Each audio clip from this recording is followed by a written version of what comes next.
Hello and welcome to a brand new betting show brought to you by Betting Expert, where we're going to be previewing some of the biggest events in the sporting calendar. We're going to bring in some expert guests, get their analysis and opinions, and hopefully end up giving you some winning bets. Now, of course, the biggest event of this summer is Euro 2020, finally being played a year later.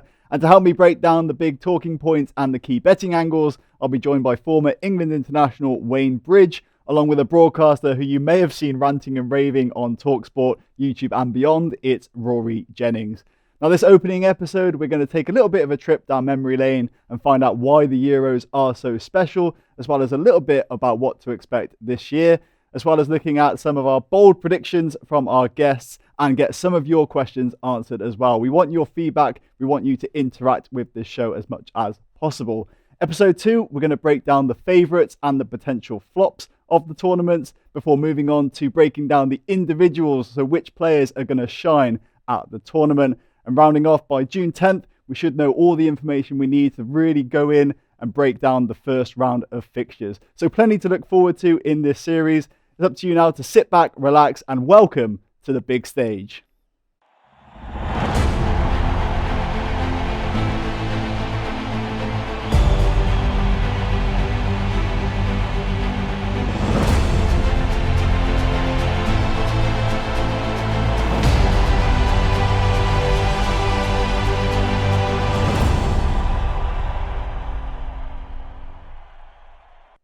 So it gives me great pleasure to welcome in our guests. First up, former England international and Chelsea legend, Wayne Bridge. Wayne, how are you? I'm good, thanks. How you doing, mate? Yeah, getting on well. Good to see you. And also joining us is Rory Jennings as well. Now, Rory, as a Chelsea fan, I want to ask, how is it being in the company of Wayne Bridge? Oh, mate, it's an honour. He is the man who totally reshaped the structure of London football. The goal that he scored at Highbury, that celebration with Crespo will forever be etched into my mind.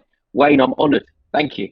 So a question we had actually came in from Rory's community was from Marcos for Wayne. Like, what sets aside the good players from the professionals? So I know Rory and I play football a little bit, but what is it that basically takes people to the big stage? You obviously need a bit of talent, but it's the hard work as well. You've got to have it mentally, you've got to have it physically. I still think you've got to have a bit of discipline. I've seen so many players that have got so much talent and it goes to waste. They don't have that discipline, that mentality of training and sticking to training and that hard work. You know, I feel like I've had that from a young age from my parents, that hard work. So it's that. You've got to have talent, but you've got to work hard as well. You're never going to make it just on talent. Awesome. So yeah, that's basically a very quick introduction to ourselves and to the show. We're going to get into it, looking back at a bit of a nostalgia trip, what makes the Euros so special.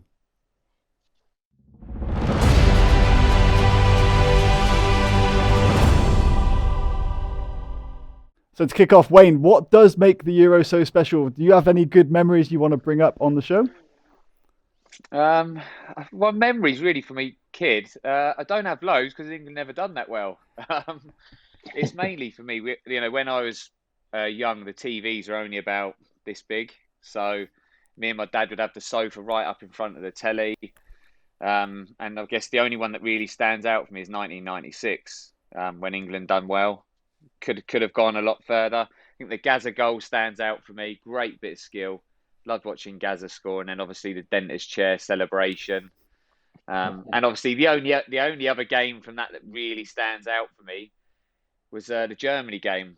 We should have won it. I feel we had the chances to win it, but obviously it wasn't to be. And how about for you, Rory? Any special moments from the Euros gone by?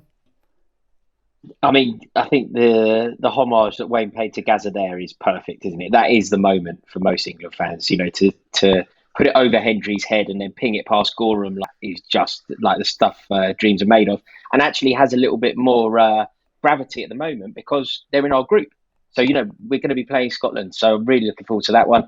The big moments, it's generally comes from the underdogs, whether it's John Jensen or, the Greek side in Portugal that totally ruined Portugal's party. I think they beat them in the first game, didn't they? And then beat them again in the final. I thought that was huge, but it's a tournament that I adore, and just can't wait for it to get started. Absolutely, yeah. You referenced 2004 there, Wayne. Can you talk about your memories of that tournament briefly? Do you know what? If I'm totally honest, most of it's frustration. It's because I spent most of the time on the bench. So when you're a player, you just want to be out playing. It's obviously great to sit there and be part of the squad. I can't take that away. Like, I don't want to seem like a spoilt brat or anything, but it was great to be there. Loved it, but it's pure frustration because you just want to play. And I think probably the thing that stands out for me is definitely that Portugal game. Again, I That thought goalkeeper, we should have won it. Oh, it was that goalkeeper, Wayne, Ricardo. Yeah. I forgot about him. He took his gloves off, didn't he? That man was like the bane of my life for a whole summer. I forgot that even happened. That keeper. There was the frustration of me not playing, but also the frustration of that game because I think we had enough chances to go and win it. But I think for that tournament, Wayne Rooney just stands out for me. He was still so young.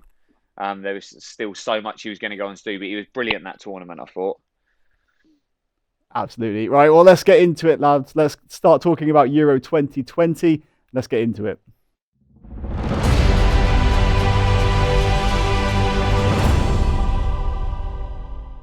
So looking at the outright betting for Euro 2020, England are actually amongst the favourites for a change. I know now, like the media speculation or like the bigging up of England, it feels like England have been favourites a lot. But actually, back in 96, we were only fourth favourites, for instance. So I know you guys love a bit of poker as well. With England amongst the favourites, Wayne, do you reckon England are holding all the aces? It's people talk about home and away and playing at Wembley and stuff. I think me personally, it didn't bother me if I was playing home or away. So for some people, it can affect them. I think you see that more in the leagues, like the Premier League. I think it can affect, but I think international level, it doesn't matter so much. So for me, being home, playing those group stages at home doesn't really mean a lot. I think the players, whether they play in another country, they're still going to be up for the game, and we don't know if the fans are going to be there yet. I don't know how many fans are going to be there, so you don't know how that's going to influence. So for me, I don't think they hold all the aces. No. Okay, and how about you, Rory? I think within the players, they've got a lot of aces in players. Yeah. What do you reckon, Rory? Yeah, I think we're in a really good shape, aren't we? I think there are obviously certain other squads to consider. I think the Portuguese look fantastic. The French are obviously serious contenders. But I think for the first time in a long time, we're looking at the England side and you think, player for player, I think we're up there with anyone. It will come down to whether Gareth Southgate is brave enough to make use of our most mercurial players. Exactly, yeah. Now, I want to get to Wayne as well. The club v country debate, I want to put a little bit of maybe a tricky question to you. But if the option was there to actually give up one of your honours at club level for a win with England, would you do it? Mate, just to get on the pitch for England would be nice. Do you know what? If it meant I was in the final and scoring the winner, I'd take it all day long. Do you know what I mean? I think any person would, playing for the country. I think, and I've won a few, so I wouldn't mind giving up one. So yeah, I think I would. To go and win a World Cup or a Euros would be unbelievable. I think the feeling that it would bring to the country would be amazing. And now, Rory, obviously you're a big Chelsea fan as well. They're going to be playing in the Champions League final. What would you rather see, Chelsea win the Champions League or England win the Euros? Oh, we've already won it. We've already won it, though, haven't we? We've already won it. Yeah, I mean that debate is very tricky. I have a tendency to be slightly club over country, but it gets to the stage where I'm now desperate to see England win a tournament. I think that this is now another golden generation. So I probably wouldn't swap a Champions League, but I'd definitely give up a Carling Cup for City as well. No. Yeah, I know. That's the problem. That is the problem as well. Like, we can't be. Yeah. I was in Moscow when we lost in 2008 to Manchester United. It was terrible. All of our planes home, they're singing their songs. So no, I wouldn't like to. I wouldn't. No, I would go Chelsea, but I'm desperate for England to win it. There's not much in it at all. Well, the good thing, of course, from a betting point of view, you can actually do both. You can back both. So the double on Chelsea and England to win the Euros is around 16-1. at the minute. So not saying that's definitely going to happen, but if you fancied it, you can do that. So obviously it's been a long and tough season. I know Wayne, you mentioned it briefly before, but how much do you reckon fatigue will actually be a factor across the whole tournament of Euro 2020? It's big, I think, especially if you're at one of the top clubs, a player that is playing, in all the cups and going far in all of them. Like you look at Chelsea players, Man City players, it's tough. You're playing every 2 or 3 days. I think when you're your early 20s and stuff, you can kind of get away with it a bit more, but it is tough on the body. I'm paying the price now, being retired, struggling with knees and joints at the moment. It does take a toll on its body. So that's one thing they have to get right in everything, is making sure they get the recovery right. And if they need to rest players, you've got to. Yeah, absolutely. And for you, Rory, like as a fan, I mean, how important do you think it will be to have fans back in stadiums for the tournament? Yeah, I think that's going to be huge because I think that will give the players a tonic. I think that the game isn't quite the same without fans. Like even for example, if you think about what happened between the Chelsea and Leicester players fairly recently, we never know. But my opinion is that that doesn't happen. That intensity, that rivalry, that passion doesn't happen without fans in the stadium.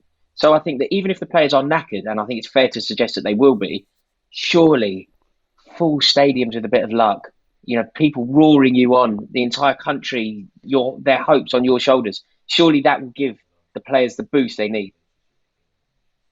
And how about like just the relationship with the other home nations? I think we brought up Scotland in '96. Obviously, Scotland in England's group as well. I mean, how big a dynamic will that be? Maybe a question for you, Wayne. Oh, it's massive. Do you know what? I played in a five-a-side tournament when I retired, soccer sixes, and it was up in Scotland. And I knew there was rivalry, but I didn't realise how much the home nations hate England so much.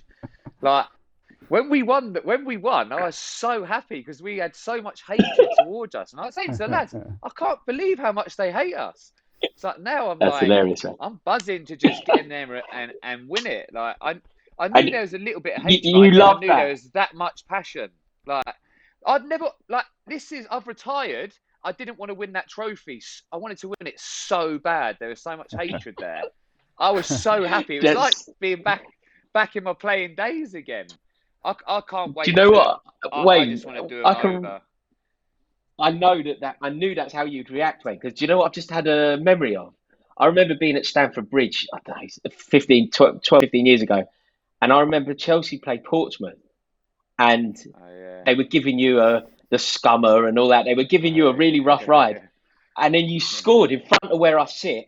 And because it's when the away fans used to be down the East Stand. Wayne scored against them and ran down the whole length of the pitch where the Portsmouth fans were. I knew that you'd be inspired by that sort of rivalry, intense rivalry. I do.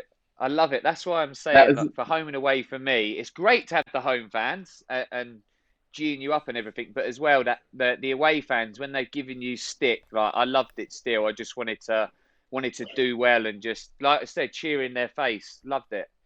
Yeah. Well, do you know what as well? A clip has gone round of me. I on a show that I do, I was talking, like this clip is currently going around Twitter. It's got quite severe. It's me talking about who should play right back for England, and I say, I think depending on the opposition, I think the quote is, I say, if we're playing France, in my opinion, you go for Reece James. If you're playing Scotland and you're looking to score 5 or 6, I think you go for Alexander-Arnold. That has been clipped currently. Like I'm kind of keeping a little bit of an eye on Twitter because it's gone around Scotland Twitter. They're all over it. A few people with fairly significant followings have pushed it out. The venom in my ats at the moment is fairly significant. So it's already starting. It's already starting. So again, I'll be desperate to win it. But I tell you what, looking at Scotland's squad at the minute, are they a concern for England, honestly? God, no, what are you doing? If you look on paper, for me, no. But they've got some players. They've got some good players. But if you look at the England team, it shouldn't be a worry. But like I said, Scotland, when we played Scotland in that Soccer Sixes tournament that I played in, they tried so hard. Like we retired the day before, they're doing recoveries. You know, they're going to bed early, drinking water. The England players there having a few beers. It was that they try so much harder. Scotland improve their game 100 times when they play against England all the time, I think. So on paper it should be easy, but it's not necessarily. It doesn't necessarily go that way. I mean, we're definitely going to dive deeper into that specific fixture from the betting side of things. I just want to throw in John McGinn as a Villa fan. I think he's an absolute hero, to be honest. I mean, but like you say, England should be too strong, right? I personally think so. You look at the quality that they've got. I think the defence looks better. You know, it's not easy to pick your starting 11. Like you talk about the right backs, there's lots to choose from. I think the quality they have, they should have enough quality to deal with what Scotland have. For me, they should do. But like I said, they can raise their game. I'll tell you what, Rory, we actually did have a question come in about Trent specifically. And the question was about, should Southgate try and build his team around Trent? Do you want to just maybe go into that subject a little bit deeper? Yeah, I think I'm a huge fan of Alexander Arnold. I think he's a brilliant player. Building a team around him, considering the other incredibly talented players England have at their disposal, I don't think that's quite necessary. I don't think we need to build a team around our right back when you have Phil Foden, Mason Mount, Jack Grealish, Harry Kane inside. But I think he should play. And I think there are suggestions that he's not even going to make the squad. I mean, I think that may have changed now because of the 26-man squad that we can now take. But I think Alexander Arnold is the best fullback in the country. I also think that people have very short memories. People are kind of judging his form over 4 to 6 months. Whereas I think one of the ways we should look at players is how have they been over the past 36 months?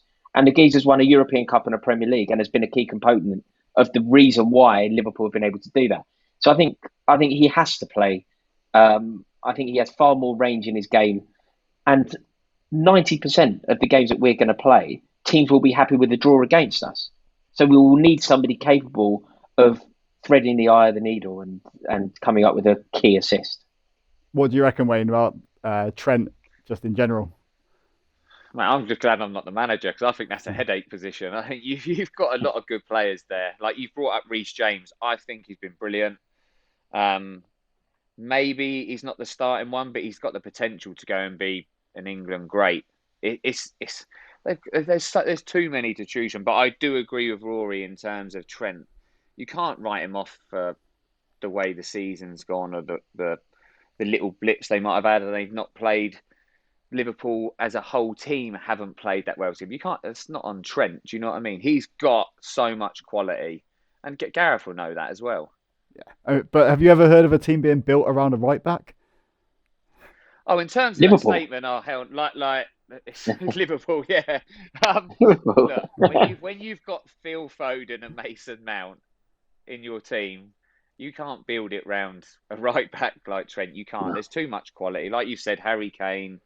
Sterling. Look, England have got so much quality midfield and up front. You couldn't build it around a right back. And I think at this stage as well, I just want to get some of you guys' bold predictions for the Euros. I mean, we're a bit far out from actually knowing exactly who's going to play. But Wayne, what's your bold prediction for Euro 2020? My bold prediction, like you said earlier, France, they've got a great squad at the moment. So I'm going for England-France final. And you can put England to win it as well. Nice. How about you, Rory? What do you reckon? I've gone for a similar prediction actually, but I've gone for Portugal to get to the final along with England. I just think that Portugal team are so gifted, and when it's Ronaldo's last tournament, we know what he's like at these things. I think that he may feel slightly shortchanged because of what happened in the tournament previously when they won it, but his own personal glory is always at the forefront of his mind. And then when you think about their standout players, Ruben Diaz, rightly the Premier League Player of the Year, Bernardo Silva, Bruno Fernandes, it's quite intimidating, isn't it? Absolutely. For me, my bold prediction, going to actually kind of appease my 9-year-old self, trying to get retribution for that defeat that England suffered back in '96. I'm going to say that Germany are going to be eliminated on penalties. I'm not saying exactly how that's going to happen. There's not a lot of analysis done on that. But just for the emotional side of things, I want to back Germany to get beaten on penalties, finally. I like that one. I do as well, yeah.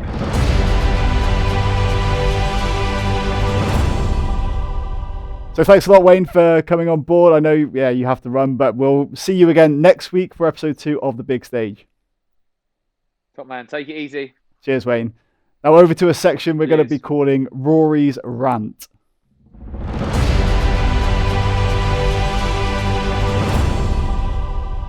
So, Rory, you're quite well known on YouTube for your little raves and rants. I think you've got a topic you want to get something off your chest. Over to you.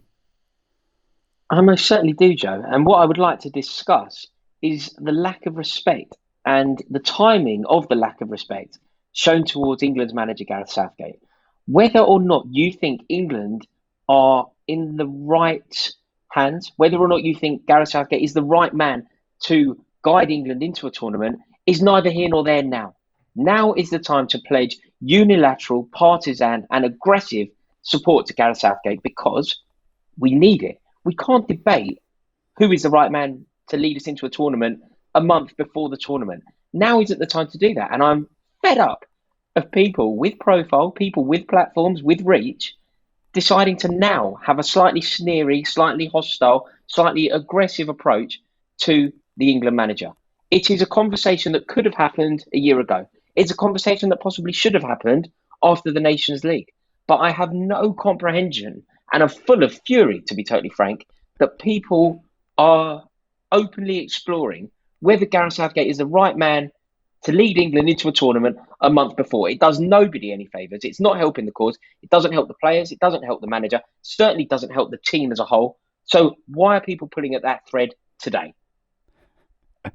Great stuff, Rory. Well, I'm actually in agreement with you. I think, we should just be getting behind England if you're supporting them. Obviously, from a betting point of view, it could be an interesting angle with the fact that people are doubting Gareth Southgate. Yeah, I don't see why they should be, but we can get into that further in future episodes. Now, also, we're going to be taking a little section we're going to call the community section on The Big Stage.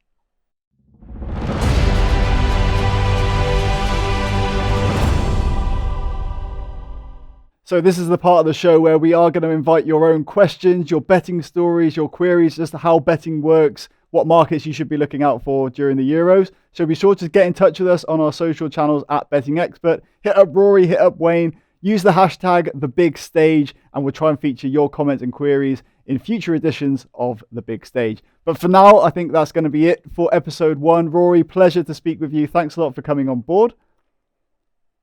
Thank you. It was an honour. Loving the show. Thank you. Great stuff. And like I say, tune in next week where we'll be back for more episodes and more deep diving into Euro 2020 as part of The Big Stage.